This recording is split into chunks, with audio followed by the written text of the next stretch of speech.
नमस्कार, मैं हूं आपके साथ हेमंत कुमार। अमेरिका ईरान का युद्ध लगातार चलता ही जा रहा है और कब खत्म होगा ये कयास, चर्चाएं और इन सब के बीच में सबसे बड़ी बात है कि भाई चल क्या रहा है। कभी इधर से धमकी, कभी उधर से धमकी, कभी इधर से बयान, कभी इधर से हमला, कभी उधर से हमला, लेकिन पूरी दुनिया परेशान है, आप यकीन मानिए।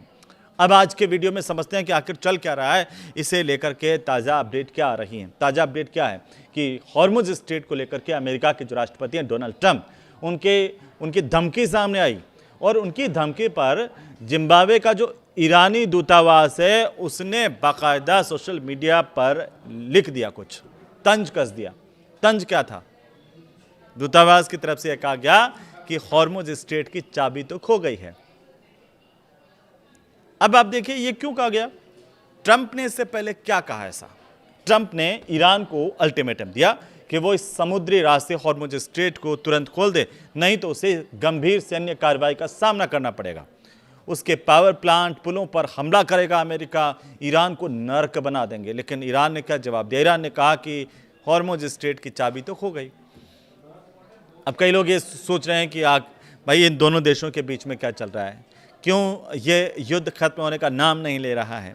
अब इसके साथ साथ ईरान के कुछ बाकी के दूतावास, जिम्बाब्वे के दूतावास की प्रतिक्रिया तो हमने आपको बताई, लेकिन कुछ अन्य दूतावासों ने भी सोशल मीडिया पर ट्रंप का मजाक उड़ाया।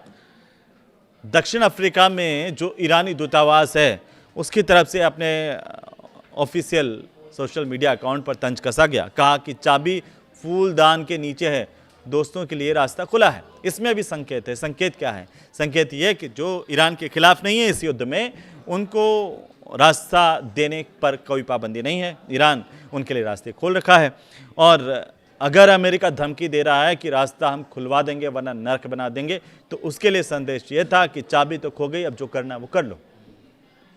अब इस जंग को रोकने पर कह रहे हैं कि अब जल्दी 24 घंटे में, 48 घंटे में सहमति बन सकती है। ऐसा क्यों कहा जा रहा है? क्योंकि टाइम्स ऑफ इजराइल के मुताबिक कुछ खबरें आई हैं। वो खबरें ये हैं कि पाकिस्तान की तरफ से दोनों देशों को सीज फायर का प्रस्ताव सौंपा गया है। पाकिस्तान ने इस डील को अस्थायी तौर पर इस्लामाबाद अकॉर्ड का नाम दिया है, जिसे दो हिस्सों में बांटा गया है। एक हिस्सा क्या कह रहा है, दूसरा हिस्सा क्या कह रहा है, इसको भी जरा समझेंगे। क्योंकि ईरान ने ग्लोबल सप्लाई ठप करने की पूरी दुनिया को धमकी दी कि भाई अगर अब हमारे पर हमले नहीं रोके गए, अब अगर आपने युद्ध के नियमों का उल्लंघन किया, अपनी बातों पर आप जगह पर खरे नहीं उतरे, तो हम पूरी दुनिया को खतरे में डाल देंगे। यानी कि इसका मतलब यही होता है ग्लोबल सप्लाई ठप करने की जो धमकी है उसको इस मायने में समझें कि हॉर्मुज स्ट्रेट से किसी का भी ऊर्जा वाला जहाज नहीं जाएगा तो दुनिया के अंदर लगातार परेशानी तो बनी रही है, ये परेशानी और खड़ी हो सकती है।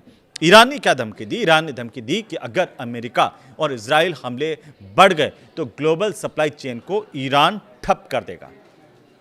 अल जजीरा की एक रिपोर्ट ये कह रही है कि ईरान ने कहा कि वो हॉर्मुज के अलावा दूसरे जो समुद्री रास्ते हैं उनको भी निशाना बना सकता है। तो ईरान के सुप्रीम लीडर के सलाहकार अली अकबर वेलायती क्या कह रहे हैं? वो ये कह रहे हैं कि किसी भी बड़ी कार्रवाई का जवाब जो है वो सिर्फ सैन्य स्तर पर नहीं बल्कि वैश्विक ऊर्जा और व्यापार पर असर डाल करके दिया जाएगा। उन्होंने कहा कि सिर्फ स्ट्रेट ऑफ हॉर्मुज ही नहीं बल्कि बाब अल मंदेब जैसे अहम समुद्री रास्ते भी खतरे में आ सकते हैं। अब आपने ये सुना था स्ट्रेट ऑफ हॉर्मुज, वैसा ही इसके ठीक और थोड़ा सा नीचे आते हैं तो यह है बाब अल मंदेब।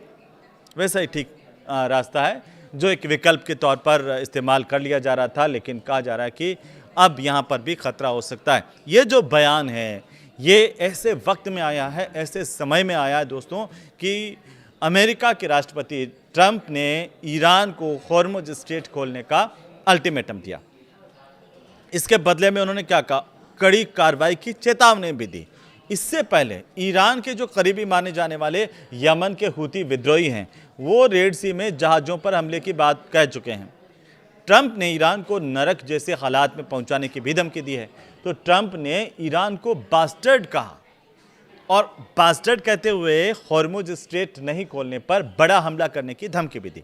उन्होंने ये कहा कि अगर ईरान ने हॉर्मुज नहीं खोला तो वे इसे नरक बना देंगे और इसके साथ ही उन्होंने ईरान में पावर प्लांट, पुलों पर हमले की बात कही, जिसका जिक्र हम पहले कर चुके हैं।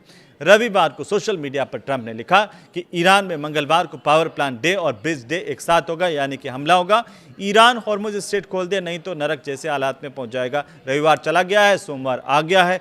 अब ये कहा जा रहा है कि भाई अब तो बातचीत कुछ आगे बढ़ सकती है, बातचीत हो सकती है, सहमति बन सकती है कि युद्ध रुके। वहीं इजराइल के रमत शहर में ईरानी मिसाइलों ने भारी क्षति पहुंचाई है, नुकसान पहुंचाया है, क्योंकि ईरान के हमले भी जारी है तो उधर इजराइल भी लगातार वार कर रहा है। इजराइल का रमत शहर है जहां पर ईरान के मिसाइलें दागी गईं और इससे काफ़ी नुकसान हुआ। इस हमले के बाद सुरक्षा और राहत बचाव की टीमें भी यहां पर पहुंची। तस्वीरें, सोशल मीडिया रिपोर्ट्स ये कह रही हैं कि मिसाइल के टकराने से इमारतों, आसपास के इलाकों को काफ़ी नुकसान पहुंचा है। अमेरिकी राष्ट्रपति ट्रंप ने 5 अप्रैल की शाम को गालियों से भरी हुई एक पोस्ट की। मंगलवार को ईरान ऐसा नज़ारा देखेगा जो उसने पहले कभी नहीं देखा होगा। ओ पागल बास्टर्ड, हॉर्मुज स्ट्रेट खोल दो वरना तुम नरक के लिए तैयार रहो। ये अमेरिका की अब तक की सबसे बड़ी धमकियों में से एक आप देख सकते हैं। गालियों के साथ दी गई धमकी, और पहली नज़र में लोगों को ये लगा कि ये हो सकता है कि फेक हो, क्योंकि शायद ही किसी देश के नेता ने दूसरे देश के लिए कभी अंतर्राष्ट्रीय समुदाय में इस तरह के शब्दों का इस्तेमाल किया होगा। लेकिन इस युद्ध में हमने वो भी देखा है जो आप इस ट्रंप के बयान में देखिए। लेकिन कहते हैं कि ट्रंप है, ये कुछ भी कहते हैं, कुछ भी करते हैं। कई लोग ये मजाक भी उड़ा रहे हैं कि ट्रंप की बात का कोई भरोसा नहीं है, वो कहते कुछ हैं, करते कुछ हैं, पलट जाते हैं। क्या करेंगे क्या नहीं करेंगे ये किसी को पता नहीं है। और ऐसा पहली बार भी नहीं है कि ट्रंप ने दुनिया को चौंका दिया हो। वे खुद भी कहते हैं कि मेरा अनुमान लगाना नामुमकिन है। ट्रंप खुद अपने लिए ये कहते हैं। और जब हम उनके बर्ताव, हरकतों, बयानों को एक साथ जोड़ करके कंबाइन करके देखते हैं ना, तो एक पैटर्न दिखता है। वो पैटर्न क्या है कि आखिर ट्रंप क्या और क्यों सोचते हैं, कैसे सोचते हैं, क्या ट्रंप लोगों से अलग सोचते हैं। तो अब तो अमेरिका के लोगों को भी लगने लगा है कि ट्रंप क्या कर दे, कभी कुछ क्या बोल दे, किसी को पता नहीं है। लेकिन ट्रंप की अगली चाल क्या होती है या ट्रंप का अगला कदम क्या होता है, इस पर पूरी दुनिया की नज़र है। ट्रंप जब मंगलवार को कह रहे हैं कि मंगलवार को ऐसा कुछ कर देंगे कि ईरान जो है कभी नहीं भूलेगा, तो वो क्या करने वाले हैं, उनके मन में क्या चल रहा है। लेकिन ईरान क्या अमेरिका के इस घातक हमलों का जवाब दे पाएगा, ये मंगलवार ही बताएगा। लेकिन उम्मीद है कि जल्द ही युद्ध पर विराम लग जाए और स्थितियाँ सामान्य हो जाएं। आप दुआ ही कर सकते हैं तो दुआ कीजिए। आपको वीडियो कैसा लगा हमें ज़रूर बताइए। नमस्कार।